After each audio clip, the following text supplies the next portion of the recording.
ಅಮ್ಮ ಏ ಯಾಕಲ ಇಲ್ಲಿ ಕೂತ್ಕೊಂಡಿದ್ಯಾ? ಯಾರಿಗೆ ಕಾಯ್ತಿದ್ಯಾ? ಏನಿಲ್ಲಪ್ಪಯ್ಯ, ಹಂಗೆ ನಮ್ಮ ಹಸಕ ಬತ್ತಾನ ಅಂತ ಕಾಯ್ತಾ ಇದ್ದೆ. ಹಾಂ, ಅವತ್ತು ಮಾತು ಕೊಟ್ಟಿದ್ದಲ್ವ ಅವನು? ಇವತ್ತು ಕುಡ್ಕೊಂಬರ್ಲಿ ಐತೆ ಅವನಿಗೆ. ಇಲ್ಲಪ್ಪಯ್ಯ, ಹಂಗೆಲ್ಲ ಮಾಡೋಕ್ಕಿಲ್ಲ ಅವನು. ಸರಿ, ನೀವಾಗ ಮನೆ ಕಳಿ, ಅವನು ಬಂದಮೇಲೆ ನಾನು ಮನೆ ಕತ್ತೀನಿ.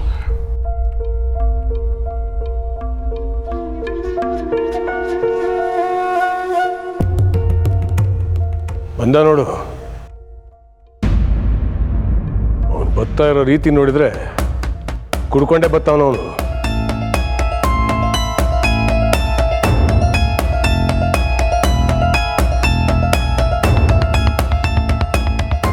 ಅಪ್ಪ ಲೇ ಹಸಕ, ಇದೇ ಕ್ಲಾಸ್ ಸ್ಯಾನೆ ಸಪ್ಕಿದ್ಯಾ? ಏನಾಯ್ತಲಾ? ಸಬ್ಗ ಚ ಹಾಗೆಲ್ಲ ಅಣ್ಣ, ಹೇಳ್ಬೇಕು ಅಂದರೆ ಸಾನೇ ಖುಷಿಯಾಗೇವನಿ.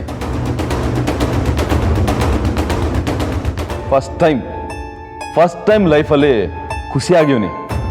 ಖುಷಿ ಅನ್ನೋದಕ್ಕಿಂತ ನೆಮ್ಮದಿ ಆಗಿವ್ನಿ. ಈಡ್ ಸಾಕಣ, ಈಡ್ ಸಾಕು ನನಗೆ.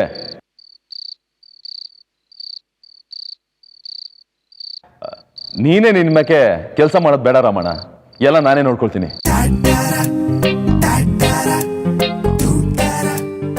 ಪ್ರತಿ ಮೆಟ್ಲು ಹತ್ತೋ ಸುಖ ಈಗ ನನಗೆ ಗೊತ್ತಾಗ್ತಿದೆ. ಬಸ್ಗೆ ಎಷ್ಟು ಡೀಸೆಲ್ ಹಾಕಿದ್ದೀನಿ ಅಂತ ಹೇಳ್ಬಿಡ್ತೀನಿ. ಒಂದ್ಸರಿ ಚೆಕ್ ಮಾಡಿ.